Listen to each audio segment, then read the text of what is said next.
यूढ़ दुर्योधन सभाई, मतलब उसका पहला श्लोक जो अर्जुन निषाद की उसमें आता है। तो ये हमको सोचना है कि अगर हमको आरंभ में कोई भी मिल रहा है तो वह ऋषिकेश ग्रंथ कैसे हो सकता है। ये याद रखें, आदि शंकराचार्य जी को हम विद्वान मानते हैं, महान मानते हैं, लेकिन वे उनको ऋषि नहीं मानते हैं। ठीक है, इस चीज का याद रखें, कोई भी विद्वान उन्हें ऋषि नहीं मानता। ऋषियों की कैटेगरी पूरी तरीके से अलग होती है।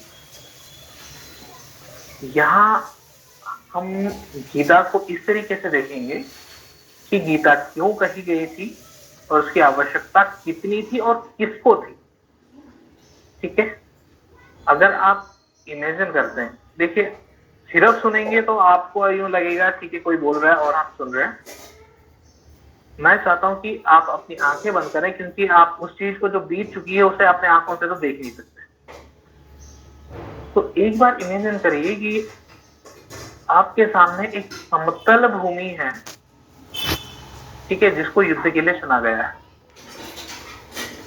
और वो कितनी बड़ी है, जिसमें 18 अक्षौहिणियां, ठीक है, 11 कौरवों के और 7 पांडवों के, 18 अक्षौहिणियां वहां पे पड़ी हुई हैं। और सिर्फ सेना नहीं, सेना के साथ सेना के काम करने वाले और खाना बनाने वाले, चारक परिचारक आदि सभी हैं। उन सभी के रहने खाने पीने की सही तरीके से व्यवस्था हुई है। सिर्फ इतना ही नहीं, सारे पशुओं की और सभी प्रकार के अस्त्र शस्त्र बनाने के कारीगर भी वहीं पे हैं। इतनी बड़ी जमीन कहाँ उपलब्ध हो सकती है।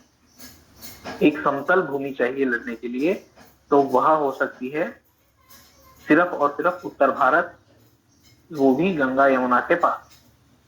तो वही क्षेत्र था हरियाणा और यूपी का कुरुक्षेत्र जिसको बोला जाए। तो जितना कुरुक्षेत्र हम आज देखते हैं इतना छोटा तो बिल्कुल नहीं हो, उसकी जनसंख्या आज भी कम है, 18 न्यूज। ठीक है, इस बड़े क्षेत्र में जहां युद्ध के प्रथम दिन शंखनाद होता है और अर्जुन ये सोच करके कि मुझे अपने लोगों को मारना होगा, यह सोचकर वो दुखी होता है और कहता है कि श्री कृष्ण मुझे आप दोनों सेनाओं के बीच खड़ा करिए। मैं देखना चाहता हूं मरने से पहले कि कौन ऐसा है जो आपने उनको ही मारने को उतावला हो।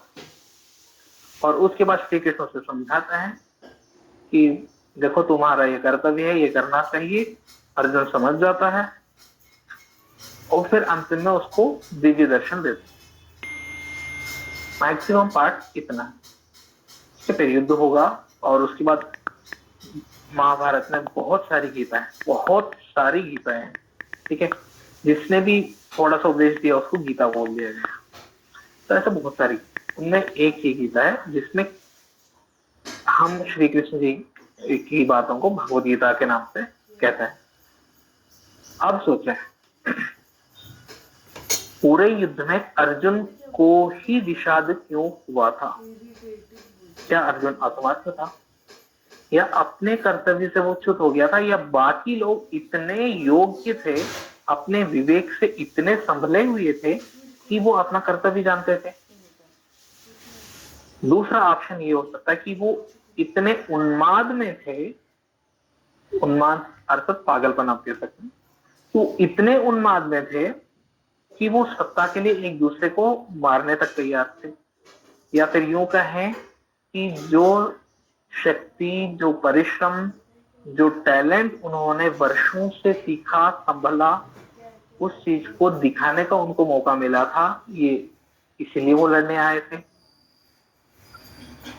या फिर इन सब से अलग उनको इस बात का आभास ही नहीं था कि युद्ध से कुछ हमारा नुकसान हो सकता है या नहीं। सिर्फ एक राजा ने बुलाया, हम सामंत उसकी आज्ञा पूरी करने आ गए हैं युद्ध। इन सभी कारणों के होते हुए भी, और अर्जुन जैसा व्यक्ति, आप जाने कि अर्जुन कैसा था? जी लीना जी, आप कुछ पूछना चाहते हैं?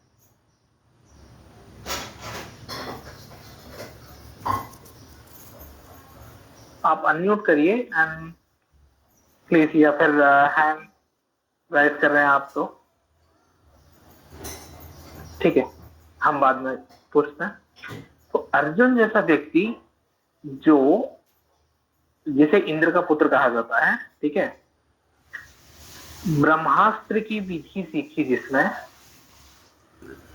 देखिए पूरी अक्षौहिणी में सिर्फ 2 लोगों को, एक को पिता की वजह से मिला जो कि था अश्वत्थामा, और दूसरा अर्जुन जो अपने परिश्रम के बूते ये सीखा, ठीक है। उसके लिए बहुत कड़ा ब्रह्मचर्य लगता है, बहुत मतलब बहुत ज्यादा।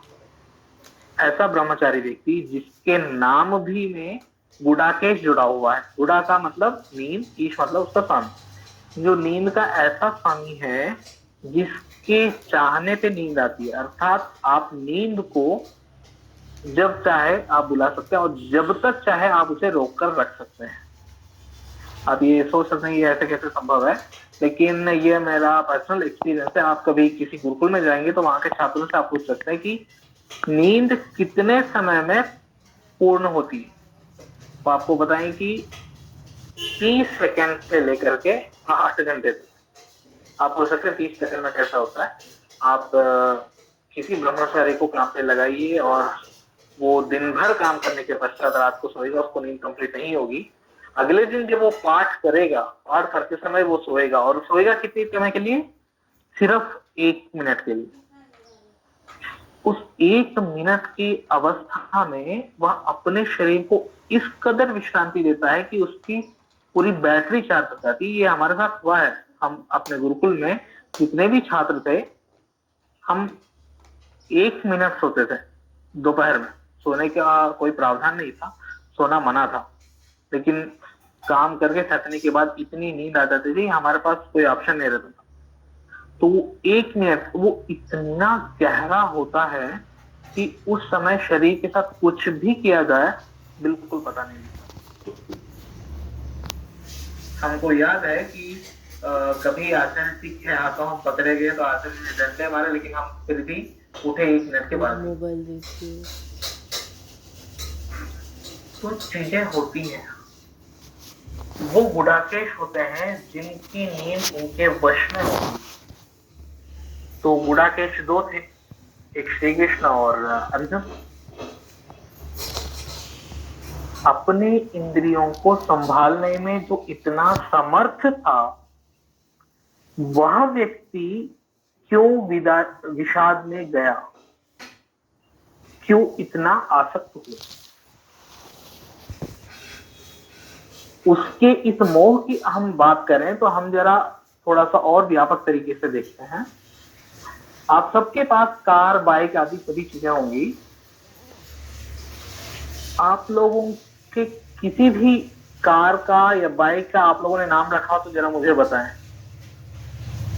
रखा कि मेरे, आप घर के जैसे पेट्स का नाम रखते हैं या घर का भी एक आलय वगैरह रखते हैं, तो आप अपने कार का, बाइक का, या फिर आपके कुछ फेवरेट चीज का, या अपने लैपटॉप, मोबाइल का जो सबसे ज्यादा यूज करते हैं, आपने कभी उनका नाम रखा?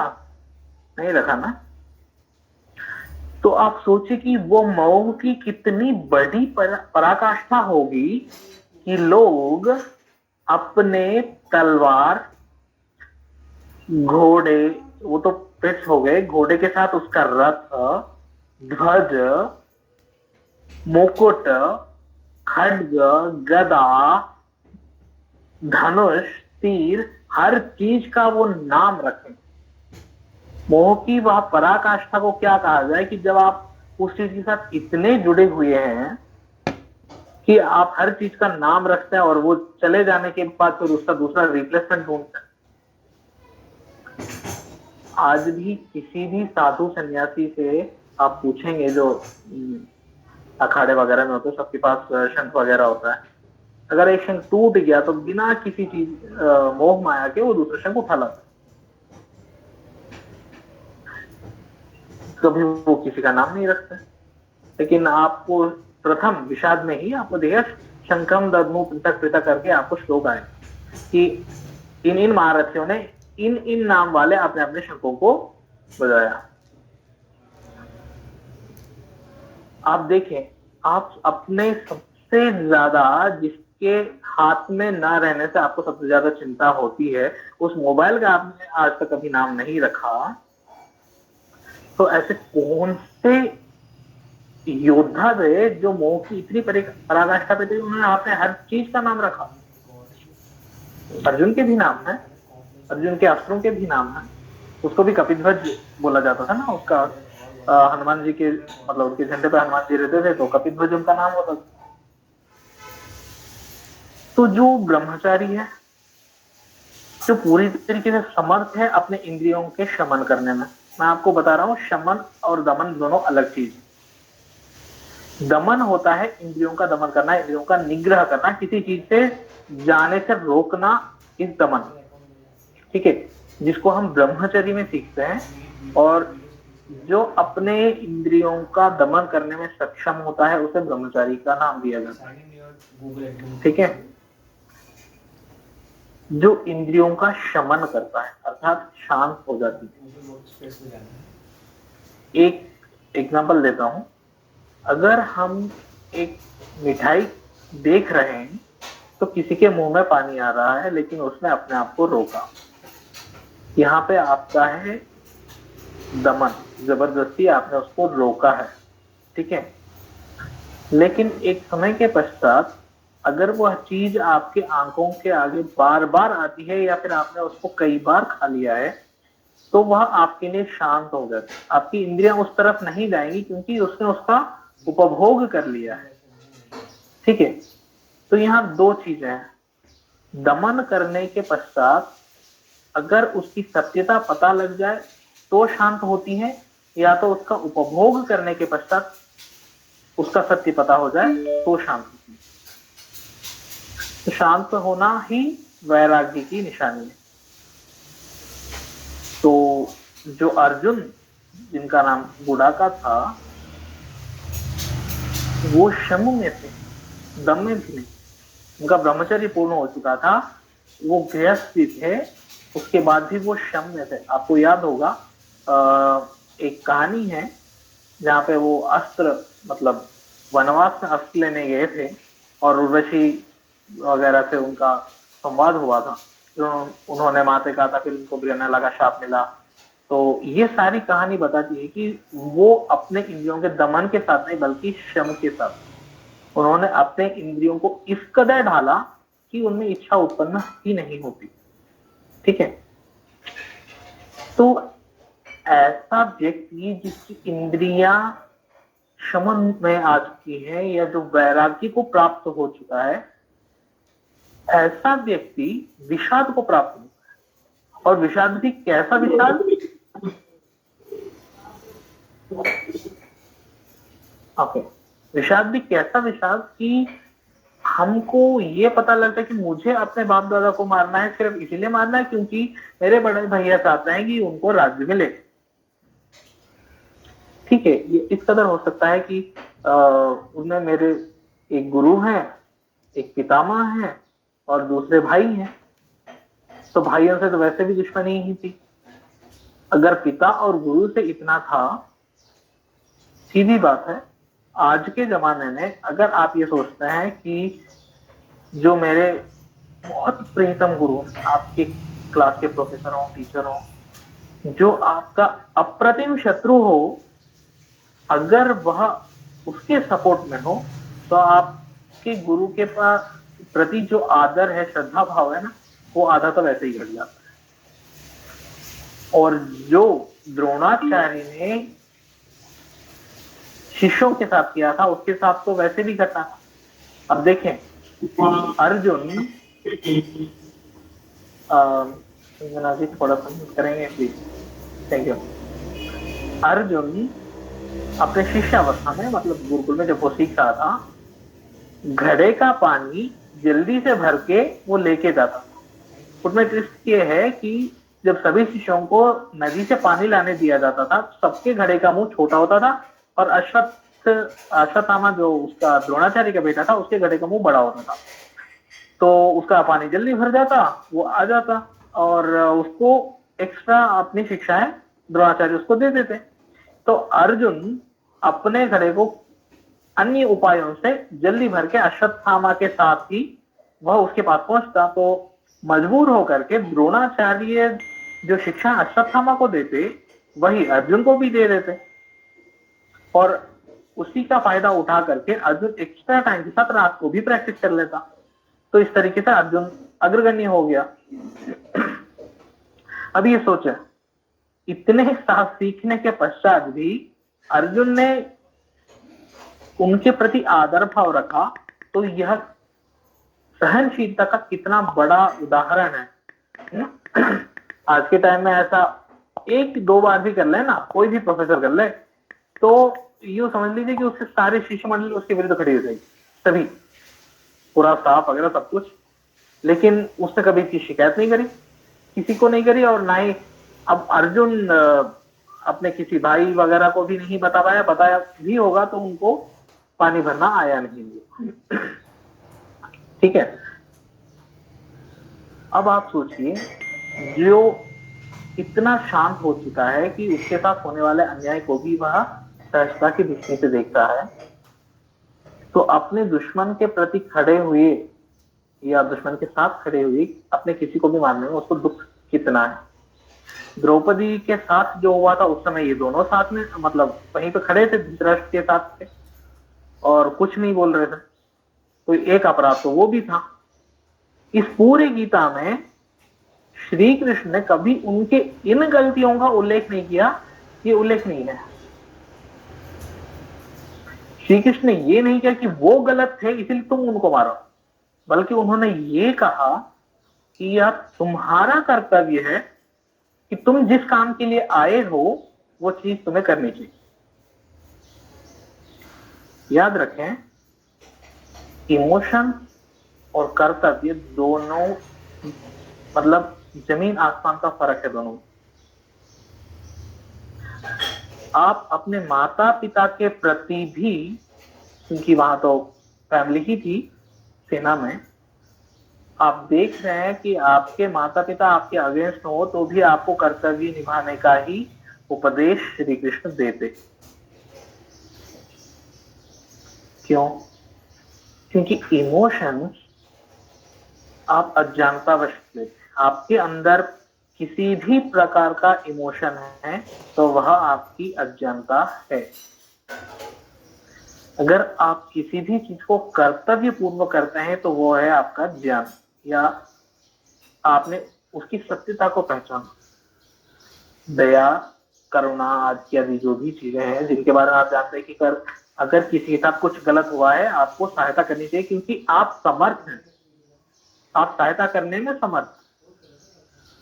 ठीक है, इसलिए नहीं कि आपको देख के आपको एक फील हो रहा है इसीलिए आप कर रहे हैं, नहीं, फील नहीं, वह आपका कर्तव्य है क्योंकि आप समर्थ। एक सड़क पे चलते हुए गाय को या फिर कुत्ते को चोट लगी है, वो अपना इलाज नहीं कर सकते, उनके पास वो शक्ति सामर्थ्य नहीं है, आप देख रहे हैं, आप कर सकते हैं तो आप करिए, क्योंकि वो आपका कर्तव्य है।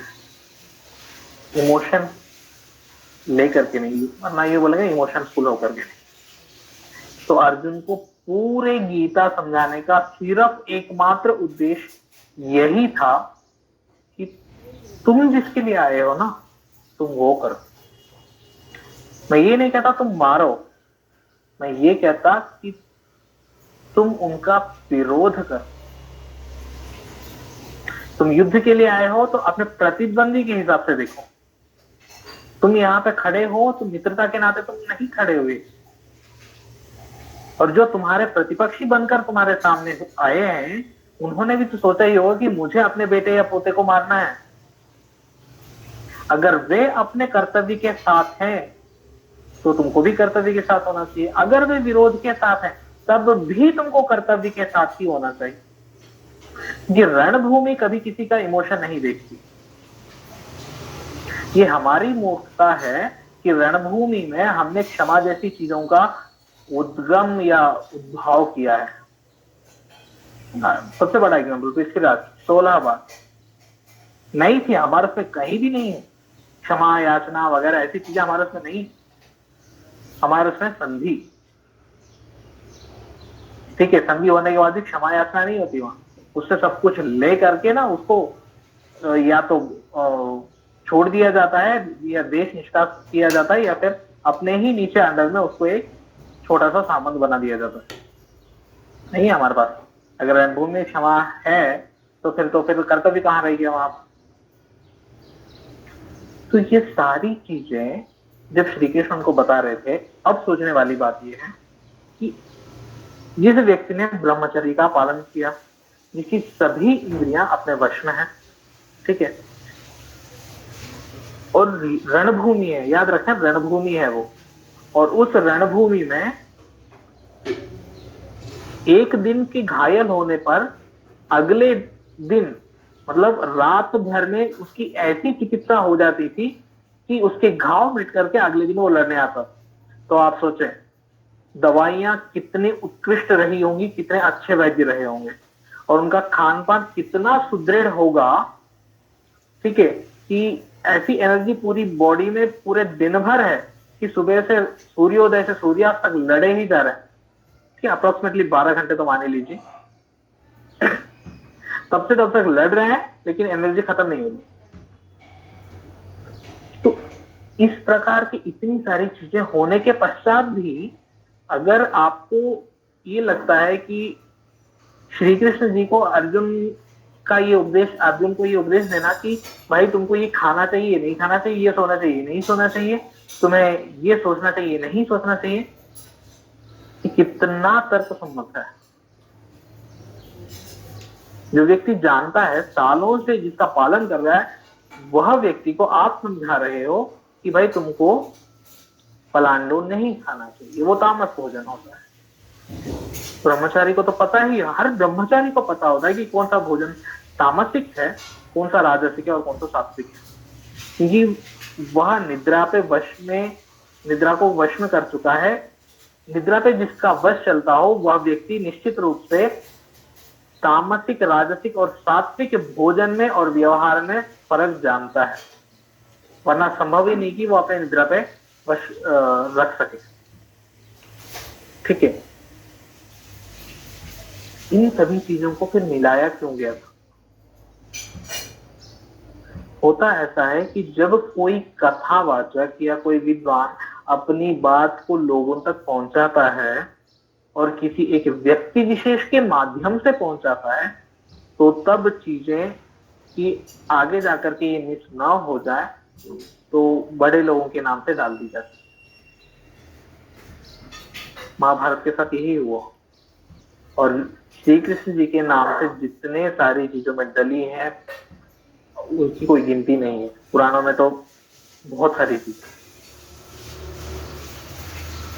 श्री कृष्ण जैसा विद्वान, ठीक है, अब थोड़ा सा अर्जुन का कैरेक्टर सेट हम श्री कृष्ण जी पे आता है। श्री कृष्ण जी जो अपने बाल्यकाल में आता 16 वर्ष की उम्र में गुरुकुल गए थे, उन्होंने सभी प्रकार की विद्याएं सीखी, वापिस आए, जरासंध से ही जीत लिया, उसकी सेना को हरा करके या फिर बच करके जैसे भी द्वारका स्थापना किया। वहां पे उन्होंने राजा ना होते हुए भी, राजा उनको कभी राजा नहीं कहा जाता, ठीक है, द्वारकाधीश बोला जाता है, लेकिन उनका राजाभिषेक कभी हुआ ही नहीं। उन्होंने अग्रसेन को किया था, फिर उनके वंशजों ने ही उसका पालन किया। तो जो ब्रह्मचर्य से रहे, और महाभारत में वर्णन मिलता है युद्ध भूमि में उन्होंने घोड़ों को चारा खिला करके, मैं ये बात कर रहा हूं कर्ण पर्व की, क्योंकि वैसे तो सायंकाल संध्या के पश्चात युद्ध तो होता ही नहीं था भीष्म के उसमें, तो द्रोण के मरने के पश्चात ये शुरू हुआ था। द्रोण के बाद कर्ण आया था सेनापति के रूप में, तब रात्रि को युद्ध हुआ था जिसमें भीम का पुत्र मारा गया। तो उस रात्रि युद्ध के समय की मैं बात कर रहा हूं कि एक समय घोड़े श्रांत हो जाते हैं, थक जाते हैं, तो श्री कृष्ण कहते हैं कि अर्जुन घोड़े थक चुके हैं, उनको जरूरत है विश्राम करने की, तो उन्हें घास खिलाते हैं युद्ध भूमि में। देखें आप, युद्ध भूमि में घोड़ों को घास खिलाते हैं और विश्राम करके वो कहते हैं कि संध्या वगैरह करके तब तक जब तक कि घोड़े भी रेस्ट ले चुके हैं अर्जुन युद्ध करता रहा। आप पढ़ेंगे कर्ण पर्व में तो आपको ये मिलेगा। ठीक है, तो उन्होंने संध्या करी कब? युद्ध भूमि में, जब सायंकाल हो चुका था। घोड़ों को मतलब शांत हुए घोड़ों को भी कैसे फिर से रिचार्ज करना है, इसका ज्ञान भी उनको, मतलब अश्व शास्त्र है वो भी श्री कृष्ण से जानता है। अब आप सोचें, जो व्यक्ति ये जानता है कि घोड़ों को किस समय क्या खिलाना चाहिए, पूरे दिन भर थके हुए होने के पश्चात भी क्या खिला देने मात्र से वो फिर से रिचार्ज हो जाते हैं, उस व्यक्ति को किसी एक प्रत्युत्पन्न मत या अति बुद्धिमान व्यक्ति को समझाने के लिए कितना अधिक से अधिक कितना टाइम लग सकता है? ठीक है, जो व्यक्ति पूरे सैकड़ों लोगों में एक बात बोलने पे पूरी जनता समझ जाती है, अर्जुन जैसा बुद्धिमान व्यक्ति उसको समझने के लिए कितना टाइम लगाएगा? अगर उसको कर्तव्य के बारे में विषाद है भी, जैसे कि आप विषाद की उसमें विषाद अध्याय में देखते हैं कि मेरे हाथ से धनुष छूटा जा रहा है और मैं संभल नहीं पा रहा हूं, खड़ा भी नहीं हो पा रहा हूं, तो उसको समझाने के लिए आपको कितना टाइम लगेगा? और अगर समझो कि 700 श्लोक बोलने के लिए आप जितना भी टाइम, आधा घंटा भी टाइम लेते, सोच लीजिए आधा घंटा, युद्ध की विजय भेरी बजने के पश्चात ऐसा कौन सा शत्रु है जो आपको 1 मिनट तो छोड़िए 1 सेकंड का मौका दे? मुझे तो नहीं लगता। आपको कहीं अंदाजा भी हो तो आप सोचें एक बार। वहां सामने दुर्योधन खड़ा है और वो भी अतिरथी है, और वो तो मारने की ताक में तब से था जब से वनवास से पूर्व भी उनको मारने की ताक में, और वनवास में भी सेना लेके पहुंचा था मारने के लिए। वो क्यों मौका छोड़ेगा? तो अब शंका यह है कि क्या श्री कृष्ण अर्जुन को सच में ही सेना के बीच में ले गए थे? मैंने आपसे कहा था कि आप इमेजिन करिए कि आप वहां खड़े होकर देख रहे हैं, एक समतल भूमि है, 2 सेनाओं का पड़ाव है। क्या आपको लगता है कि श्री कृष्ण सच में एक घटना यूं एक्सप्लेन करता है कि उन्होंने समय को रोक दिया था, सब अचंभित हो गए थे? प्रकृति के किसी भी नियम के साथ छेड़खानी नहीं की जा सकती, बिल्कुल नहीं की जा सकती, भले ही वह कोई भी व्यक्ति हो, कितना ही महान हो, कितनी ही उसके पास अद्भुत शक्तियां हो, प्रकृति के साथ छेड़खानी नहीं है। एंड लोग ये कहते हैं ना कि एक जयद्रथ वध के समय उन्होंने सूर्य का अंधेरा किया था ना, वो एक समांतर सूर्य, वो विज्ञान की आप देखेंगे तो आपको भी 2 सूर्य कब दिखता है इसका आपको प्रमाण मिल जाएगा। ठीक है, वह प्रकाश विकिरण का एक उदाहरण मात्र है, जो श्री कृष्ण जी ज्योतिष जानते थे, इसलिए वो जानते थे कि आज इस समय ये होगा। ठीक है, तो प्रकृति के साथ छेड़खानी नहीं की जा सकती, तो समय नहीं रोका जा सकता। समय नहीं रोका जाएगा तो युद्ध होना अवश्यंभावी है।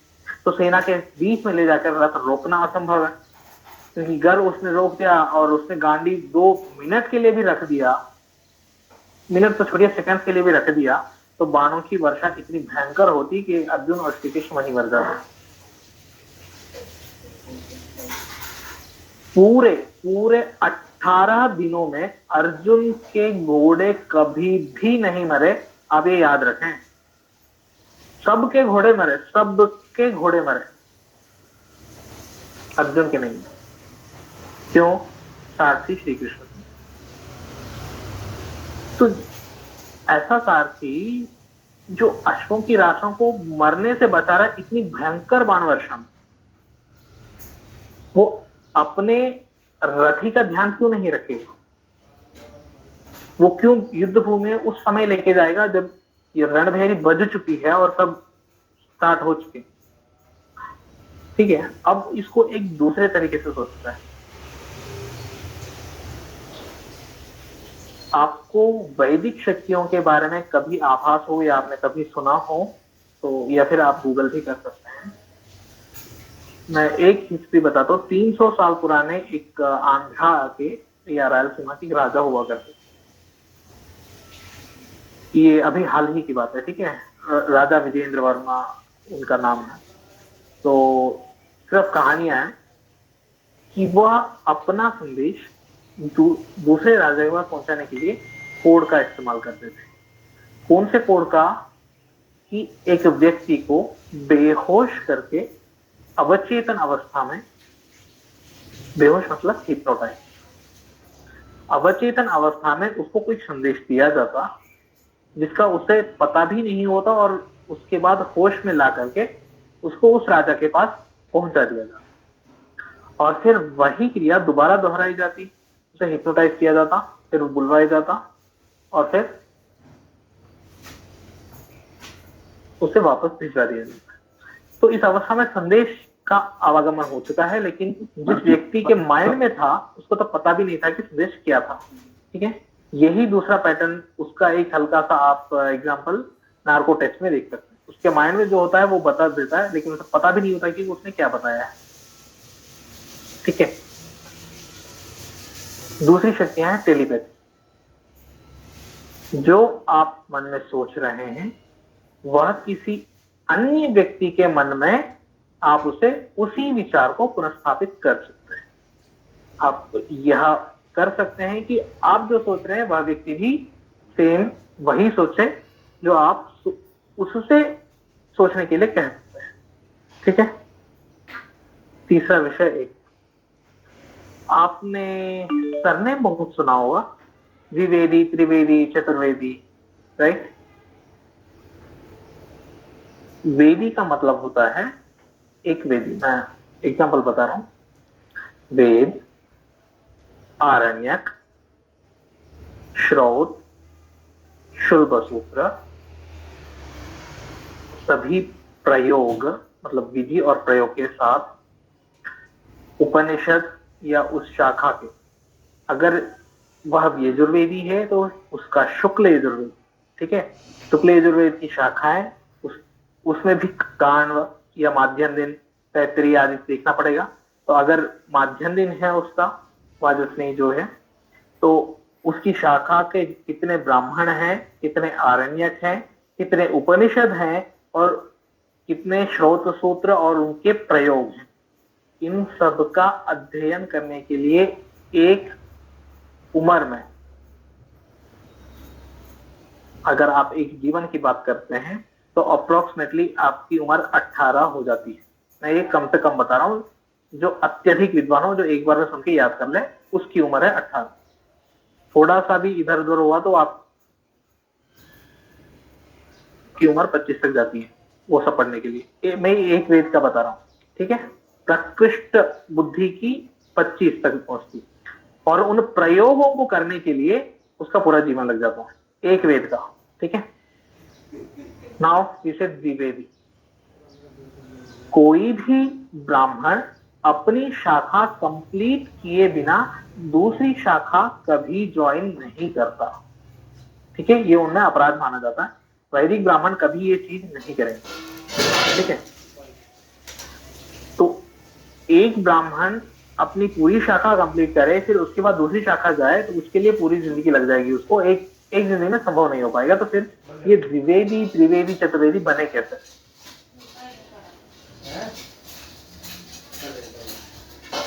जहां तक मुझे याद है, राजस्थान के एक गुरु हैं और तिरुपति में एक गुरु हैं, ये थे, मतलब अभी तो है नहीं।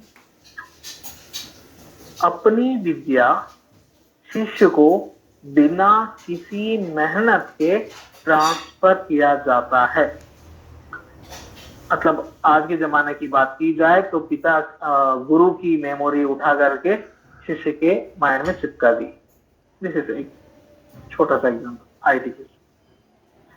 तो ये होता है साधना से। गुरु साधना में इतना अधिक प्रकृष्ट होता है कि वह अपनी विद्या को शिष्य को बिना किसी मेहनत के दे देता है। तो गुरु एक वेदी था, या उसने जो भी वेद सीखा, तो उसने एक वेद सीखा और बाकी जो उसकी उम्र रही वो द्विवेदी बन जाएगा। और उसने द्विवेदी ने अपनी विद्या अपने शिष्य को दी, या अपने पुत्र को दी, उससे वो त्रिवेदी बना, और त्रिवेदी फिर चतुर्वेदी। तो यह जो आदान प्रदान की प्रक्रिया है, इसको शेयर करने में, नॉलेज शेयर करने में, मैं आपको बता दूं, सेकंड से भी कम टाइम लगता है। अब वापिस आता है, श्री कृष्ण जो हर कला में पारंगत थे। मैं आपको बता दूं, श्री राम जी को भी एक कला से न्यून माना जाता है, लेकिन श्री कृष्ण जी को सभी कलाओं का पूरक माना जाता है। तो जो व्यक्ति 16 और 64 कलाओं में परिपूर्ण था, वह व्यक्ति जो हर तपस्या से पूर्ण था, उसको अपना नॉलेज ट्रांसफर करने, टेलीपैथी करने के लिए कितना टाइम लग सकता है? राइट? सीधी सी बात। अगर आप ये सोच रहे हैं कि किसी चीज को टेलीपैथी सीखने के बाद, आज भी बहुत सारे लोग हैं, ठीक है, टीवी पे भी बहुत सारे शो होते हैं, टेलीपैथी बहुत नॉर्मल हो चुकी है। अगर आज के जमाने में करते तो उस जमाने में नहीं कर सकते हैं। ठीक है, मैं एक और एग्जांपल लेता हूँ। हर जगह पे आपको संजय उवाचा, धृतराष्ट्र उवाचा मिलेगा ही मिलेगा, पूरे महाभारत में मिलेगा। ये भैया जो महाभारत में हुआ था युद्ध भूमि में, उसको संजय बोलता रहा, और धृतराष्ट्र क्योंकि वो देख नहीं सकता था, इसलिए संजय की दिव्य दृष्टि से देखे। अब आप सोचे, यह कैसी दिव्य दृष्टि रही होगी, बंदा मीलों दूर बैठ करके वहां की दिव्य दृष्टि देख रहा। अगर आप टेक्नोलॉजी के हिसाब से देखें, आप क्या बोलेंगे कि हो सकता है वहां ड्रोन होगा, या लाइव वीडियो कॉल चल रहा होगा, या फिर ठीक है वहां से कॉल पे कोई देखने वाला कोई कॉल पे बता रहा होगा, बहुत सारी चीजें होती। मैं क्यों ये आपको ये बता रहा हूँ, क्योंकि उस समय की टेक्नोलॉजी आज के टेक्नोलॉजी से बहुत अग्रगण्य थी, बहुत ज्यादा फास्ट थी। चीजों का विनाश तभी होता है जब वह अपने पीक पे होती है। ठीक है,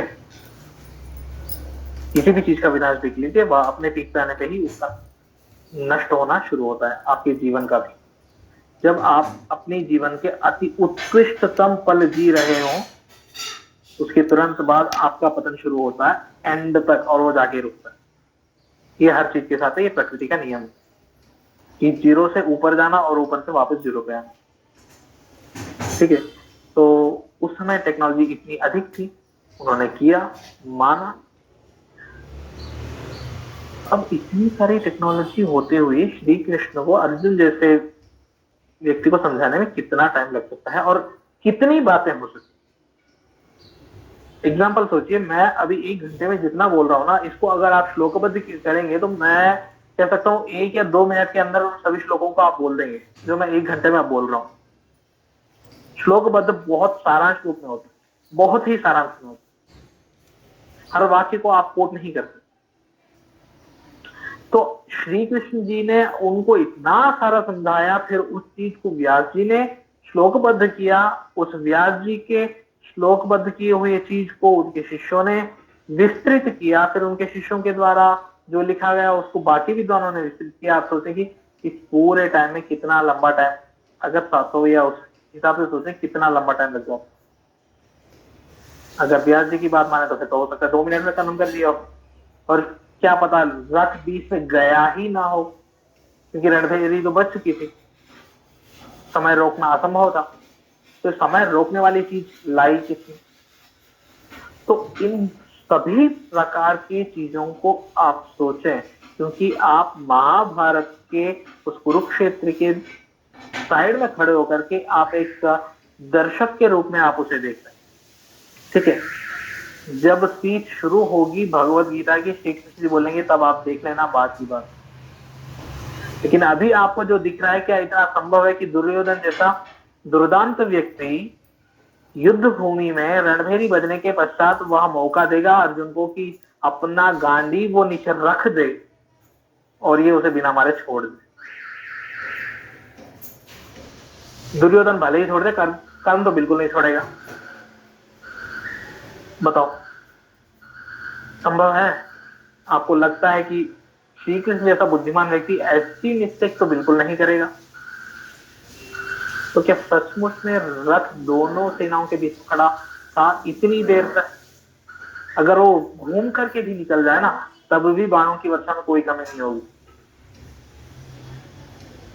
निकलने तक भी उसको समय नहीं मिलेगा। आप सोचिए, अगर वो 18 अक्षौहिणी सेनाओं को एक क्रॉस कर, मतलब घोड़े से भगा के भी लेके जाए ना, तो कितना टाइम लगेगा, आप एक बार सोच। जस्ट इमेजिन कि एक अक्षौहिणी सेना में 4 लाख से अधिक सेना होती, 4 लाख से, ठीक है, 4,35,000 के करीब की वो संख्या है एक अक्षौहिणी सेना। ऐसी 7 मान लीजिए, 11 तो उसके पीछे, तो 7 मान लीजिए, 7 अक्षौहिणी सेनाओं का आधा, तो अप्रोक्सीमेटली 3 अक्षौहिणी सेनाओं का जो पैरामीटर है, उसको क्रॉस करने के लिए उसे कितना टाइम लगेगा घोड़ों को दौड़ने के लिए? उतना टाइम वो शस्त्रास्त्रों से, या फिर पूरी सेना खड़ी होगी कि भाई तुम अर्जुन जाओ वहां तो सुन लो उपदेश, हम फिर बाद में लड़ लेते हैं। तो इन सभी चीजों को कौन इंक्लूड करता है? और उस इंक्लूड करने के बाद हम उसको मान कैसे लेते हैं कि ये हुआ ही होगा?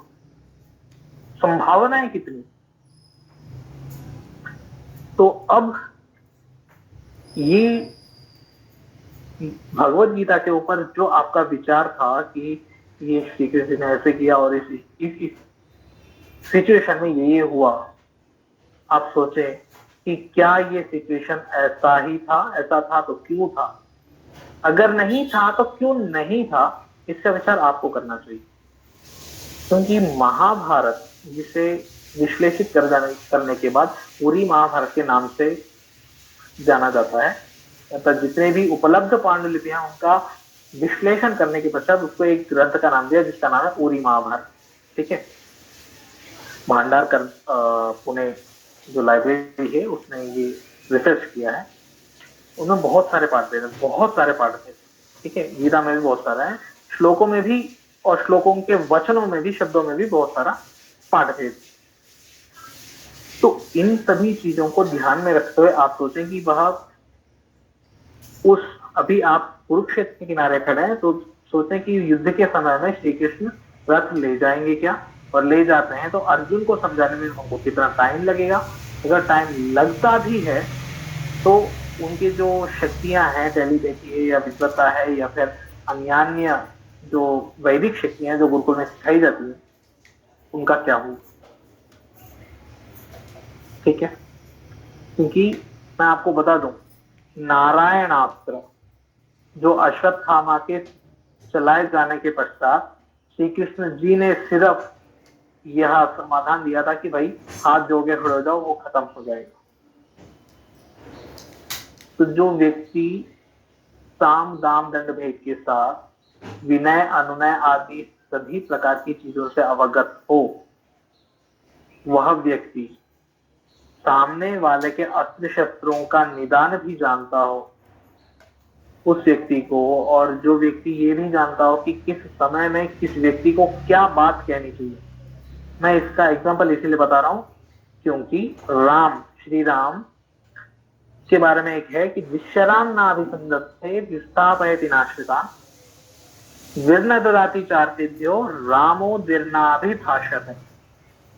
अर्थात श्री राम अपने धनुष पर एक व्यक्ति के लिए एक बाण से अधिक संधान नहीं करते, मतलब उसकी क्षमता के अनुसार, शत्रु की क्षमता के अनुसार बाणों का चयन इस प्रकार होता था कि दूसरा बाण चलाने की आवश्यकता ही नहीं पड़ती थी।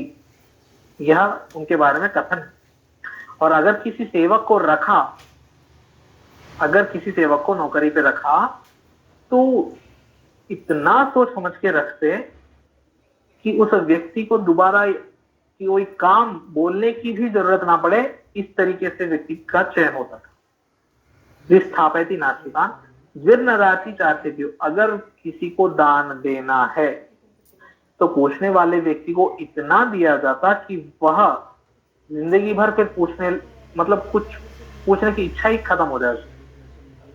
तो श्री राम ऐसे थे जो अपना वचन एक बार से अधिक ना बोलते थे, मतलब क्या बोलना है, कितना बोलना है, किसको बोलना है, किस तरीके से बोलना है, ये सारी चीजों का आभास उनको था। तो श्री राम जी जो उनको ये आभास था वो एक कला से न्यून थे, और वो कला भी श्री कृष्ण में परिपूर्ण थी। तो श्री कृष्ण भी निश्चित रूप से इन गुणों से पूर्ण होंगे। और अर्जुन जैसा व्यक्ति, श्री कृष्ण जैसा समझाने वाला, और फिर भी हम ये मानते हैं कि उन्होंने 700 श्लोक बोले होंगे अर्जुन को समझाने। तो यह मूर्ख कौन हुआ, बोलने वाला, सुनने वाला, या हम जो पढ़ रहे हैं वो? ठीक है, मैं जो आपको श्लोक बता रहा हूं या जो चीजें बता रहा हूं, ये सभी मेंशन रामायण महाभारत आदि में ही है। ठीक है, उन्हीं के गुणों की वर्णना है, उन्हीं के बारे में बताया गया है। ये सभी चीजें प्रमाण सहित उपलब्ध है कि किसमें कितने गुण थे, क्या क्या उनमें शक्ति सामर्थ्य था। उसके बावजूद हम उनकी कहानियों पे भरोसा किए चले जा रहे हैं। ठीक है, यहाँ एक इंट्रोडक्शन का एक चैप्टर समाप्त होता है। मैं इसको थोड़ा सा एक्सटेंड करना चाहता हूँ कि भगवद गीता के अध्यायों के अनुसार उसमें क्या क्या चीजें हो सकती है। भगवद गीता के बारे में ये कहा जाता है कि श्री कृष्ण दोग्धा है उपनिषदों का, वेदों का और उनके सारों। गीता गाय है, ये मतलब वेद उपनिषद आदि गाय हैं, और उनका जो सार है, दूध है, मिल्क है, वो है भगवद गीता, और अर्जुन बछड़ा है। ऐसी एक उपमा दी जाती है। ठीक है, तो मतलब ये कहने के लिए कि वेदों का सार भगवद गीता है। अब आप सोचें, 4 वेद, 1000 शाखाएं, उन शाखाओं के सभी के अलग अलग ब्राह्मण, अलग अलग आरण्यक, अलग अलग श्रोत, शुल्ब, धर्म सूत्र, इन सबको 700 श्लोकों में। भाई साहब, जिनको पढ़ने के लिए पूरी जिंदगी लग जाती है, आप 700 श्लोकों को उनका सार बता रहे हैं, तो कल्याण हो गया, फिर तो वेद पढ़ने की जरूरत ही नहीं है। अगर आपने दूध में से पूरी तरीके से क्रीम निकाल ही लिया है, तो दूध का महत्व क्या रह जाता है? दूध तो पानी रह गया फिर।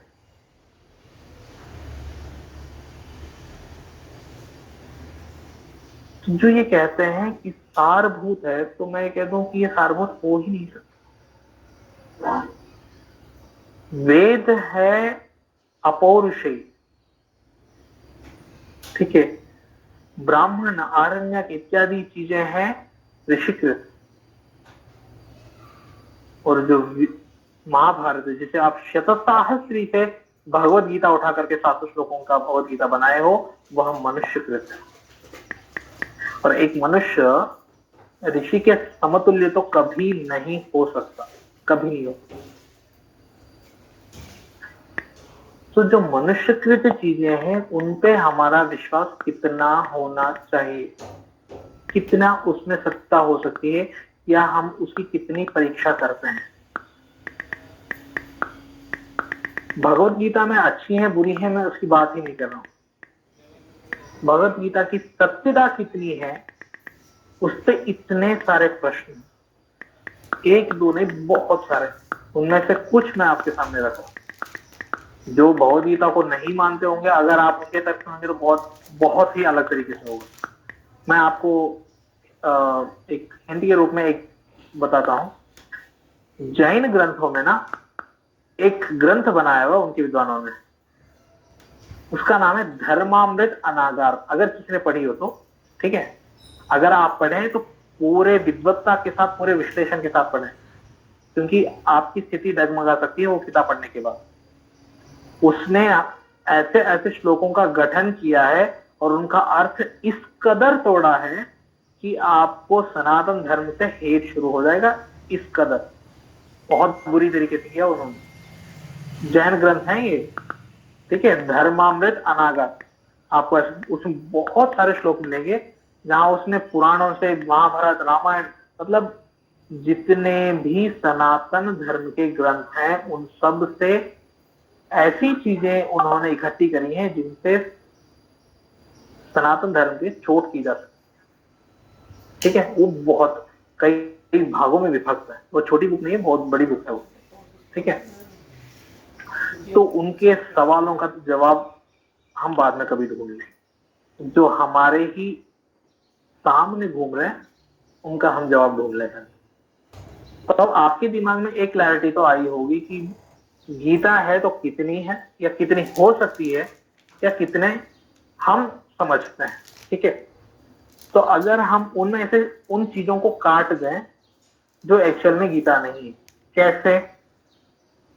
18 अध्याय में जो पहला अध्याय है जिसमें अर्जुन का विषाद है, ठीक है, वह विषाद काटने योग्य है। क्यों काटने योग्य है? एक रथी, मतलब जो रथ के ऊपर खड़ा हुआ है, और सारथी जो चला रहा है, दोनों ही अपने युग के अत्युत्तम योद्धा और बुद्धिमानों से या जातों में से एक थे।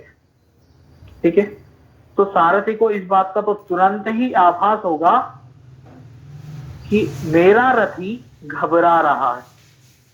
ठीक है, शल्य को भी पता ही था जब कर्ण के साथ हुआ, और जब कर्ण बोले ना बोले तब भी उसको पता ही रहता था कि कर्ण अब क्या सोच रहा है। तो श्री कृष्ण जी को भी निश्चित रूप से पता होगा कि कर्ण क्या सोच रहा होगा। ठीक है, तो अर्जुन क्यों इतना सारा उसको एक्सप्लेन करेगा, भाई मेरा हाथ हिल रहा है, मेरे गांडी छूटे जा रहे हैं, मेरे हाथ से बांध छूटे जा रहे हैं, उठाया नहीं जा रहा, इतना एक्सप्लेन करने की जरूरत है? आप अपने मित्र को एक्सप्लेन नहीं करते, भाई मैं उदास, वो समझ जाता है कि रीजन क्या था। और श्री कृष्ण और अर्जुन तो पूरी तरह सखा, संभव ही नहीं है कि वो इतना लंबा एक्सप्लेन करता हुआ चले। राइट, आपने किसी क्लोज फ्रेंड को पूरी तरीके से अपनी मतलब अपना दुखड़ा एक्सप्लेन किया है? कभी किया है? आपको उतना जरूरत ही नहीं पड़ता, आप एक सेंटेंस बोलते हैं, वो अगला वाला पूरी हिस्ट्री समझ जाता है कि क्या हुआ होगा, क्या होगा, क्योंकि वो आपको जानता है। तो श्री कृष्ण जैसा आदमी तो भूत भविष्य सब जानता है, क्योंकि वो ज्योतिषी है। तो अर्जुन ने पूरा एक अध्याय सिर्फ अपना विषाद बोलने में किया होगा कि ये मानने योग्य तो नहीं है। तो 17 हो गए। उन 17 में जहां जहां धृतराष्ट्र उवाच या संजय उवाच, इन चीजों के बारे में आपको दिख रहा, आपको उन्हें काटना होगा, क्योंकि धृतराष्ट्र और संजय, मैं आपको इसका उदाहरण इसका उदाहरण बीच में दे दूंगा कि संजय दिव्य दृष्टि से नहीं बल्कि युद्ध में आकर के वह लड़ा था, इसका प्रमाण मैं आपको दे दूंगा बीच में। ठीक है, क्या अगर मैं किसी वजह भूल भी गया तो आप पूछ लेना, मैं उसका प्रमाण भी दूंगा। लिखा हुआ है महाभारत में कि वो आकर के युद्ध लड़ा था। ठीक है, और वो ऐसा भी नहीं कि एक रात सुबह लड़ करके रात को जाकर के हस्तिनापुर में जाकर समझा के आए, वापिस फिर लड़े। हालांकि ज्यादा दूर नहीं था। ठीक है, कुरुक्षेत्र और आज के कुरुक्षेत्र और दिल्ली से भी कह लो तो एक रात में आराम से आना जाना हो सकता है। स्टिल तो इतनी चीजें हमसे कटी, दुर्योधन, संजय, अर्जुन। अब जो श्री कृष्ण जी ने जितने श्लोक कहे हैं वो अप्रोक्सीमेटली 500 के करीब बैठते हैं, अर्जुन का और इसका सब हटा करके।